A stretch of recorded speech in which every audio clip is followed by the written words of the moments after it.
was 2027. Advances in biotechnology were helping people improve their physical and mental abilities to an amazing degree. Provided, of course, they had enough money. A new breed of people was emerging, half human, half machine. And in Detroit, at least, not everyone was happy to see it. I'd just landed a job as head of security at Sarif Industries, a cutting-edge biotech firm. David Sarif himself handpicked me for the job, said he needed me to keep his people safe. My ex, Megan Reed, was one of them. Brilliant neuroscientist, Megan had found a way to make augmentation safe and affordable for everyone. All she had to do was present her research to Congress. But the night before her big meeting, my security measures failed. A team of Black Op mercenaries stormed into Sarif headquarters, massacring everyone in sight. 3 of the mercs were heavily augmented walking tanks. Their mission? Take out Megan and her team. I tried to stop them, but their leader tossed me through a plate glass wall. Last thing I heard as his bullets slammed into my brain was Megan's dying scream. I should have died with her. Only I didn't. High-end military-grade enhancements saved my life. The best augmentation Sarif's money could buy. It took me half a year to get a feel for her. Should have taken longer. But 6 months into my recovery, Sarif Industries was attacked again. This time, by a radical group of pro-human purists. Violent, militant, and fanatically opposed to human augmentation. They claimed to be members of Humanity Front, a non-profit organization that wanted the UN to limit biotechnology research. The thugs broke into Sarif's factory and found machinists working overtime on a top-secret military augment called the Typhoon. Sarif sent me to retrieve it, and when I did, I found one of the so-called purists next to it, wired with cerebral implants, trying to download its classified specs. Obviously, something more was going on. The AUG killed himself before I could question him. Sarif ordered me to dig deeper, so with the help of Frank Pritchard, Sarif's head of cybersecurity, I did. Turns out a second hacker had been controlling the AUG's actions from somewhere off-site. Pritchard and I tracked his signal to a secret FEMA internment camp in Detroit. The Black Op mercenaries were there. The same mercs who'd left me for dead 6 months before. Figured they'd try again when they saw me. It wasn't so easy for them this time. I took out the tank named Barrett, even got him to give me a new lead. A penthouse apartment in China. Of course, we both knew it would be a trap in the end.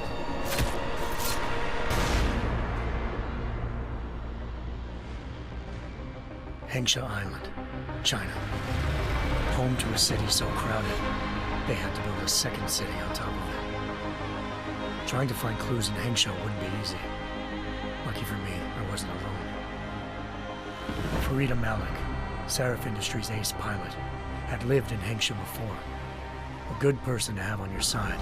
She knew enough about the place to get me around. Malik dropped me in the lower city, close to the penthouse Barrett had told me about. Bell Tower Associates, a private security firm under contract to the Chinese government, had agents tossing the suite when I arrived. Just not for the reason I'd been expecting. Turns out the man who lived there was a criminal hacker named Van Bruggen. The same hacker who'd been remotely controlling the AUG in Sarif's factory. Van Bruggen's panicked decision to force the man to commit suicide had been a mistake.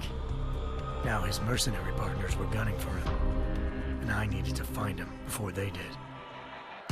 Locating Van Bruggen meant playing nice with the Triads, Hengsha's organized crime lords. They had the hacker holed up inside a low-rent capsule hotel. By the time I found him, Van Bruggen had no qualms giving up the woman who hired him. Zhao Yunru, president of the Taiyang Medical Corporation. According to Van Bruggen, Zhao wanted to monopolize the augmentation industry and had hired Black Op mercenaries to destabilize her competition. Sarif Industries was at the top of her list. To prove this, I needed to get inside TYM and grab a surveillance hologram off a server. I suspected Van Bruggen was hiding something when he told me this, but nothing could have prepared me for what I saw. Megan wasn't dead. She and her 4 best researchers had been kidnapped, spirited away somewhere while their kidnappers made it look like they were dead. Desperate to learn more, I confronted Zhao in her penthouse. She claimed to be a pawn in a bigger plan, and hinted at a group so powerful it controlled global interests at a whim. Then she slipped into a panic room and hit the alarm, forcing me to make a very quick exit. I figured Zhao was lying, but part of her confession made sense. David Sarif had been worried about his people. So worried, he'd required all of them to have subdermal locator devices surgically implanted. The GPLs would have been broadcasting the day of the attack. But Zhao said a single call to Picus, the world's leader in global 24-hour satellite news, had turned those signals off. I needed to fly to Picus headquarters in Montreal if I wanted to learn more.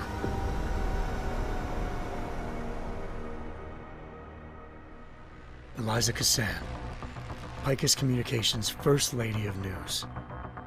Malik thought I was reaching when I told her Eliza was involved in this.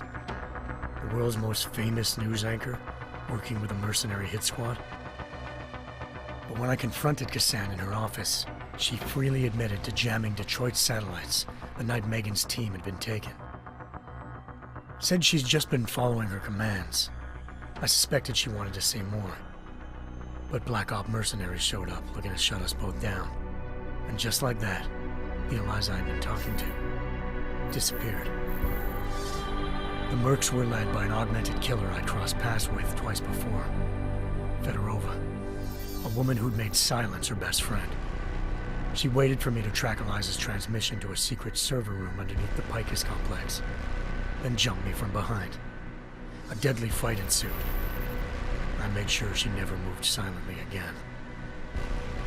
With Fedorova down and no one left to keep Eliza quiet, she reappeared. Turns out Picus's First Lady of News wasn't a lady at all. She was a sophisticated AI program, engineered to monitor data streams and control what people believed.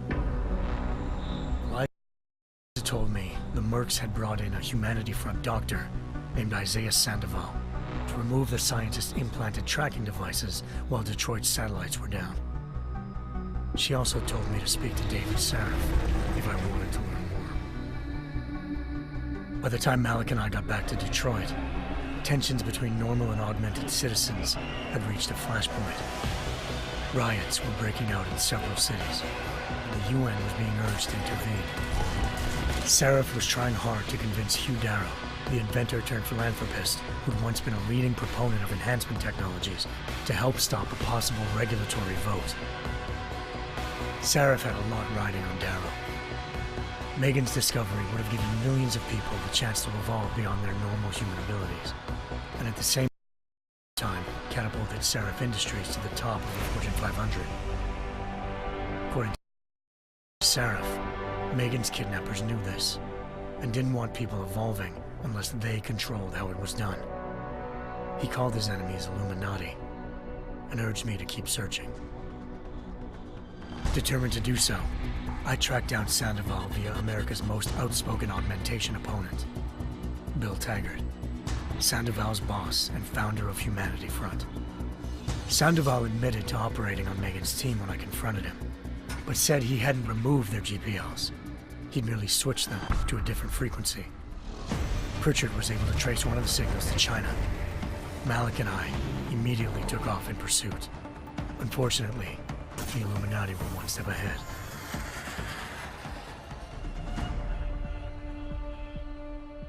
Ambushed. Shot out of the sky by Bell Tower Associates, seconds after entering Hengsha's airspace.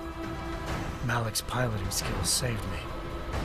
After a tense and bitter struggle, I escaped into Lower Hengsha. The tracking system I was following led straight to the Triads, or more specifically, to the augmented arm of Tong Si-hung, leader of a gang of augmentation harvesters. Tong said they'd taken the arm off a corpse, which Bell Tower had left at their door. meeting, at least one of Seraph's scientists was dead. Maybe not the rest of them, though. Tong pointed me to a port used for human trafficking and helped me slip aboard a bell tower ship. It was sailing to Rifleman Bank Station, a military base in the South China Sea. Bell Tower was holding kidnapped civilians as prisoners there, and using them to perfect the Chiron Project, a human-computer interface that left most of its test subjects dead. My search for Megan would have ended then, if not for a mysterious ally named Quinn. In exchange for my help exposing Bell Tower, he slipped me aboard a second ship headed to Singapore and an Illuminati-run biotech facility called Omega Ranch. 3 of Seraph's scientists were there, forced by their captors to create a technology capable of remotely shutting down augmented abilities. Thanks to an emergency recall notice issued by the World Health Organization, millions of people all over the world already had the biochip installed. With the help of the scientists, I tracked Megan to a private section of the ranch. There, I ran into Yaron Namir, the walking tank who'd put a bullet in my brain the first time we met. He'd teamed up with Zhao and was hoping to catch me off guard. Their little ambush didn't work. I found Megan in a suite belonging to Hugh Darrow, the billionaire philanthropist who'd Seraph had called on for help. Darrow had convinced her to go along with the biochip plan by promising to sabotage the tech. As she was explaining this, Darrow appeared in a global broadcast, telling the world that augmentations would be the death of mankind. Then he activated the biochips to prove his point. All over the world, augmented people flew into a killing frenzy. Darrow had betrayed everyone, and it was up to me to set things right. To do it, I had to reach Panchaea, a massive installation in the Arctic Ocean. As I raced through corridors built by an all-augmented workforce, I saw death and destruction firsthand. By the time I shut down Darrow's broadcast, I knew the damage he'd done. Still, humanity's future remained unclear. How would the world react to this sabotage? Would people ever regain their faith in augmentations again? What would be the Illuminati's next move? Only time could give us the answers.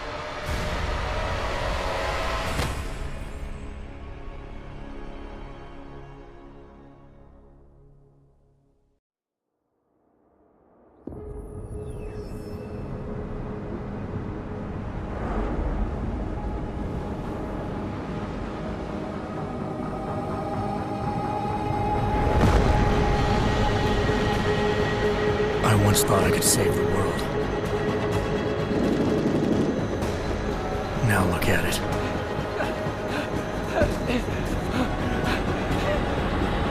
In yet another augmented terror attack, 251 passengers aboard Sister Airlines Flight 451 were killed when an augmented passenger broke into the plane's cockpit and ruthlessly butchered its flight crew.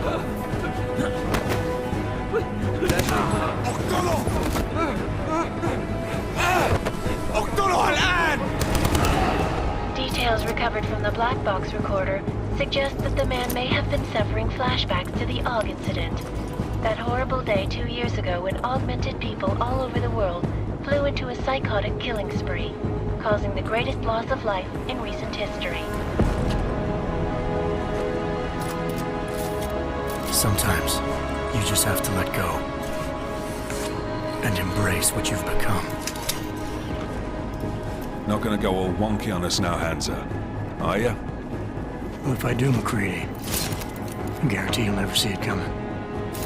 Agent Jensen, am I gonna have a problem with you? No, sir. No reason to assume you would. Good, because you are the only augmented operative on this team, and I intend to make good use of you. Listen up, all of you. We got a sandstorm barreling down our arse and we can't afford to make mistakes. We're going after this man, an arms dealer named Shepard. He's ex-Bell Tower, one of the Special Forces commanders who disappeared during the incident. And he's come out of hiding. That cannot be good. It's not. He's selling weapons and military-grade augments to terrorists. This is Iran Singh, the undercover agent who lured Shepard out of his hole. Best you see Interpol's got. For 3 years he's worked hard to get him tight with the Jinn, an Iraqi smuggling cartel that's infected the Eastern Hemisphere like a plague. Last week, our arms dealer sent a message to the Jinn, offering to sell them a shitload of black market merchandise dirt cheap. They told Singh to handle the buy. They're not gonna like it when Interpol disrupts their party. Singh's cover really that good? It is right now. We need to keep it that way. This is where the deal's going down. A half-finished high-rise hotel that's been abandoned ever since the incident. It's not a pretty picture inside. Let me guess. Most of the laborers were augmented with heavy-duty industrial rigs. So when the incident hit, and they all went schizo, things got gruesome real fast. And no one, except for some homeless junkies, have been inside the place ever since. So what's the plan, Director? Singh's meeting Shepard on the ground floor, inside the hotel's main atrium. He sent the bulk of his Jinn crew to the penthouse levels to secure a vantage point. I want McCready's team to take up positions overlooking the atrium and make the arrest. Jensen, you're going in solo from the roof. My objectives? Keep the Jinn from joining the party. As far as we can tell, only one route connects the atrium to the penthouse level, a halfway decent elevator shaft. Here. I want you to block access to it. Fine. Just cut me loose. Do you plan on relying solely on your augments for this one? I'd recommend taking a little hardware, just to be sure.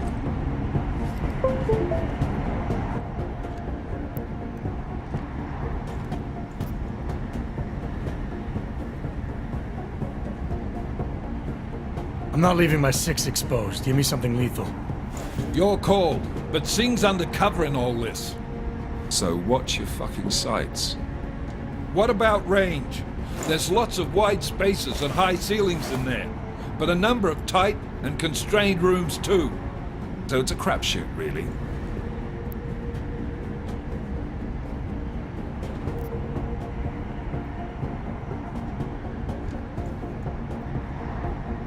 Well, I'm not looking to play dice with anyone in there. Give me something with distance.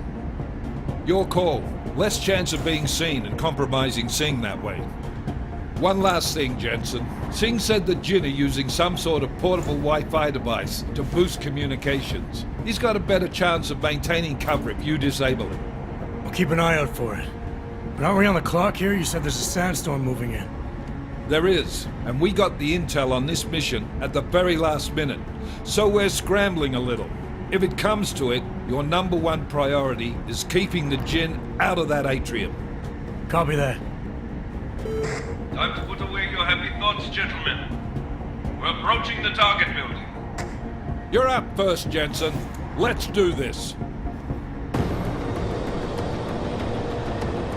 Task Force Actual. This is Knife Leader. Engage Hush drives and descend to Angels 1-5.